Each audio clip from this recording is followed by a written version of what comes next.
Pour nous, à la CBDDH, cette situation est très préoccupante. Et 10 ans, c'est largement suffisant pour qu'une enquête avance. Pourtant, les autorités n'ont toujours pas expliqué où en est le dossier, ni quelles démarches ont été menées jusqu'à aujourd'hui.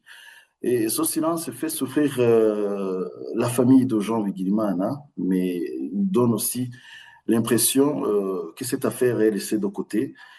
Or, les victimes et leurs proches ont le droit de connaître la vérité.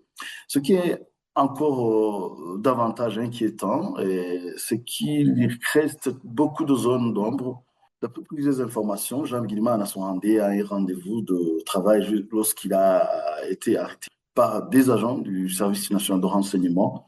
Quelques jours plus tard, deux corps ont été retrouvés dans une rivière, mais ils ont été enterrés sans être identifiés. La famille n'a donc jamais pu savoir s'il s'agissait de Jean Wigilimana.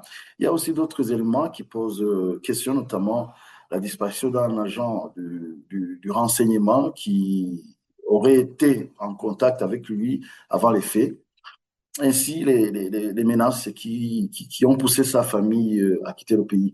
Tout cela montre qu'il est vraiment nécessaire de reprendre cette affaire de manière indépendante afin que toute la lumière soit faite.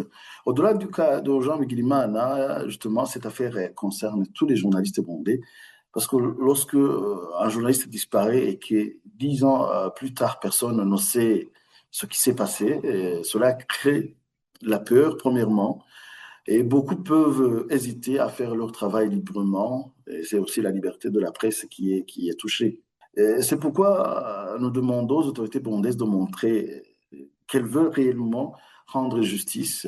Elles doivent garantir une justice indépendante, protéger les journalistes, les défenseurs des droits humains, les témoins, les familles des victimes, et respecter aussi les engagements pris par le Burundi pour protéger la liberté de la presse et les droits humains.